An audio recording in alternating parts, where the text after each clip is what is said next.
Hey everyone, Kevin from Robertson's Power and Sports.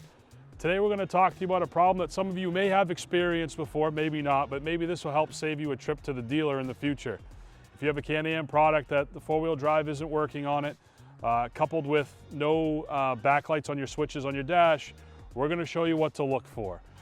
All right, so here we have a 2021 CANAM Defender limited cab, 6-passenger, so it's a max version.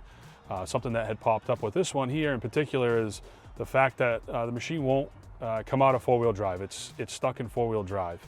Some of the things to check on, or one of the main things to check on, the easiest for you to be able to do at home without having to bring the machine to the dealership is this. If you notice this situation where you use your four-wheel drive switch and the machine will not come out of four-wheel drive, take a look at your dash lights.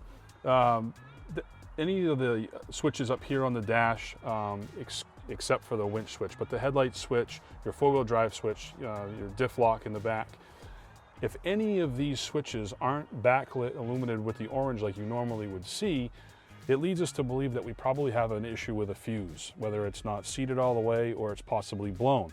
So what we're going to do now is we're going to check that fuse to make sure that it's in a working condition, and make sure we don't have another issue going on. But that is a common issue with these that we've seen. If your four-wheel drive is not working, again, with the backlights not working either, let's go ahead and check that fuse.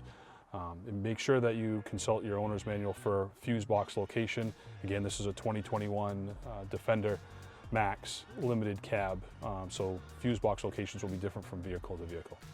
All right, so here we are in the back seat of the Defender, where the fuse box is located on this machine. So passenger side rear, you're going to go ahead and lift up the seat bottoms like this, and our fuse panel is located behind this panel right here. There would be a quarter turn screw here, and over here we have already removed that for ease of access. So pull this panel out. You'll also access your battery right here. Here's your fuse box. Pull that off, and by the looks of it, our fuse is going to be located in F7, and we're looking for a 10 amp fuse that controls the four-wheel drive. So, right here, pull the fuse out.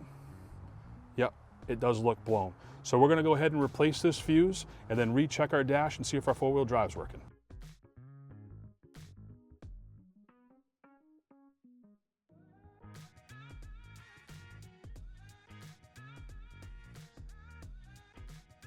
All right, so now that we replaced the 10 amp fuse for the four-wheel drive, let's go ahead and check to see when we turn our key on. What we're looking for is the switch backlights to come on, and then also being able to switch the machine in and out of four-wheel drive. So let's check it out.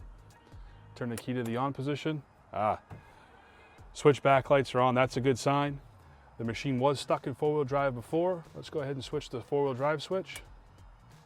And the indicator did indicate that it did shift out of four-wheel drive. So again, just want to give you guys some tips and tricks. Hope this video helped you out. All right, everyone, thanks for taking the time to watch this video. I hope it really helped you out. Maybe saved you a trip to the dealership and less downtime, and we all know less downtime the better. So again, thanks for taking the time to watch the video. Be sure to like and subscribe to our channel. Visit us online at robertsonspower.com or give us a call at 207-324-5502, and we're located in Sanford, Maine. Thank you for watching.